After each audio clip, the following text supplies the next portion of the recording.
इस वीडियो में हम आपको बताएंगे कि दाखिल खारिज यदि मान लीजिए आपने ज़मीन खरीदी है और दाखिल खारिज नहीं करवा पाया या नहीं कराया है तो आपको उस ज़मीन पर कौन कौन से कानूनी अधिकार नहीं मिलेंगे।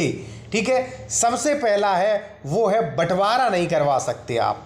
ठीक है भाई, आप कहेंगे कि बंटवारा क्यों नहीं करा सकते, तो देखिए धारा 116 117 के लिए यानी कि बंटवारा के लिए अलग कुरा बनवाने के लिए आपका खतौनी में नाम होना चाहिए। उसी खतौनी के आधार पर उपजिलाधिकारी के यहाँ आप केस करेंगे। ठीक है, अब क्योंकि आपने दाखिल खारिज करवाया नहीं तो खतौनी में आपका नाम है नहीं, तो आप बंटवारा नहीं करवा सकते। ठीक है, पहली जो सबसे बड़ी दिक्कत ये है।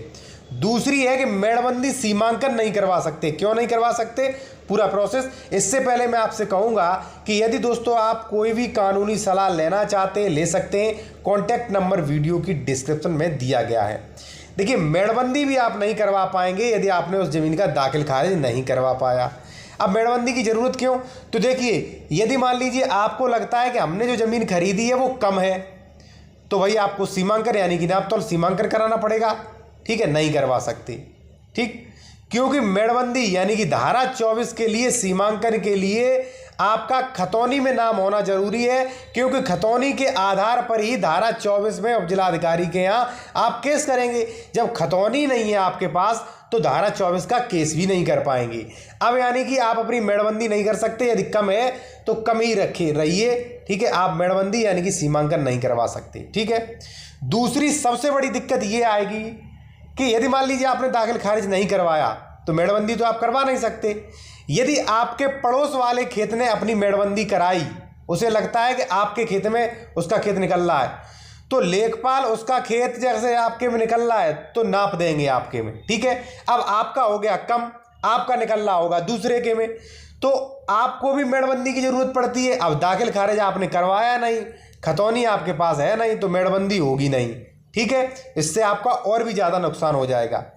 तीसरा जो है दोस्तों वो है कि यदि मान लीजिए आपने ज़मीन का दाखिल खारिज नहीं करवा पाया है तो आपको केसीसी नहीं मिलेगी, क्योंकि केसीसी जो मिलती है, ये जो लोन मिलती है, ये खतौनी पे नाम होना चाहिए तभी लोन मिलती है। जब आपने दाखिल ही खारिज नहीं करवाया, खतौनी में नाम ही नहीं होगा, कोई खतौनी नहीं है आपके नाम से, तो आपको केसीसी भी नहीं मिलेगी।